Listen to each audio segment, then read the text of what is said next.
আজকে আমার করা কয়েকটি ক্যালিগ্রাফির ভিডিও আপনাদের সাথে শেয়ার করব। ক্যালিগ্রাফি ভিডিওগুলো আমার খুব ভালো লাগতো, কিন্তু কখনো ট্রাই করা হয়ে ওঠেনি। আমার কাছে মনে হতো এগুলো অনেক কঠিন, যেহেতু আমি নিজ হাতে তৈরি করতে পারি না, তো এই ভিডিওগুলো আমি কিভাবে করব। তারপরে হঠাৎ করে মাথায় আসলে একটু ট্রাই তো করে দেখি, হয় কি হয় না। একবার আমি ট্রাই করলাম এবং আমি ভিডিও ছাড়ার পর ভালো রেসপন্স পেয়েছি। এতটা রেসপন্স আমি আর্টের কোনো ভিডিওতে পাইনি। আর এটা করা খুব একটা বেশি কঠিন নয়, একটু বুদ্ধি খাটালেই খুব সহজভাবে করা যাবে। আমি ক্যালিগ্রাফি ভিডিও বানানোর জন্য আমি প্রথমের দিকে কতগুলো স্টেনসিল কিনেছিলাম, কিন্তু শুরুর দিকে স্টেনসিল কিনে ভিডিও বানানোটা খুব একটা বেশি ভালো হয় না। তাই আমি ফোনের মধ্যে কতগুলো ক্যালিগ্রাফির পিকচার ডাউনলোড করে নিয়েছিলাম। তারপর আমি সাদা নর্মাল কাগজ কেটে নিয়েছি ফোনের মাপ করে। ফোনের স্ক্রিনটা একটু বড় করে ধরে লাইটটা একদম হাই করে দিয়ে আমি আগে পেন্সিল দিয়ে ড্র করে নিতাম। তারপরে প্যাডে ব্যাকগ্রাউন্ড তৈরি করতাম ফুল দিয়ে বা বিভিন্ন কালার দিয়ে। তারপর ড্র করে নেওয়া খাতাটা আমি আমার প্যাডের মধ্যে ধরে কলম দিয়ে মার্ক করে নিতাম। তারপরে প্যাডে যে ছাপ উঠতো সেই ছাপ অনুযায়ী আবারও পেন্সিল দিয়ে ড্র করে নিতাম। তারপরে বিভিন্ন কালার দিয়ে সেটা পূরণ করতাম এবং আমার তৈরি হয়ে যায় ক্যালিগ্রাফি। যারা আমার মতো ক্যালিগ্রাফি হাতে আঁকতে পারেন না, তারা এই টিক্সটা ফলো করতে পারেন।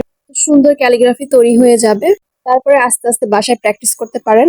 প্র্যাকটিসের উপরেই সব হয়, প্র্যাকটিস করলে নিজে নিজে হাতেও তৈরি করা যাবে। আবার আপনারা চাইলে কম্পিউটারের দোকানে বিভিন্ন ক্যালিগ্রাফি পিকচার গুলো ডাউনলোড করে নিয়ে একটা কাগজে তুলে আনতে পারেন এবং সেটা ছাপ দিয়ে খাতায় ক্যালিগ্রাফি ড্র করে নিতে পারেন এবং পরে রং করতে পারেন।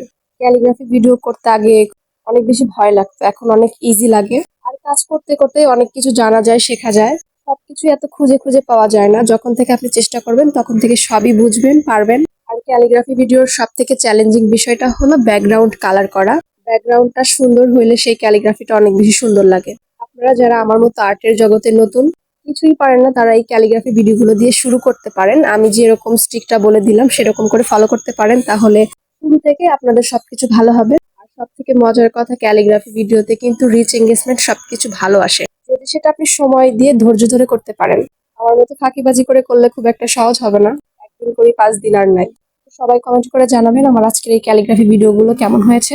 আর নেক্সট ভিডিওতে আমি একদম সম্পূর্ণ টিউটোরিয়াল দিব, আমি কিভাবে একদম ধাপে ধাপে এঁকেছি, কিভাবে ছাপ দিয়েছি, কিভাবে মোবাইল থেকে তুলে নিয়েছি, সেই সবকিছু পরবর্তী ভিডিওতে আমি দেখাবো। আজ এই পর্যন্তই, সবাইকে আল্লাহ হাফেজ।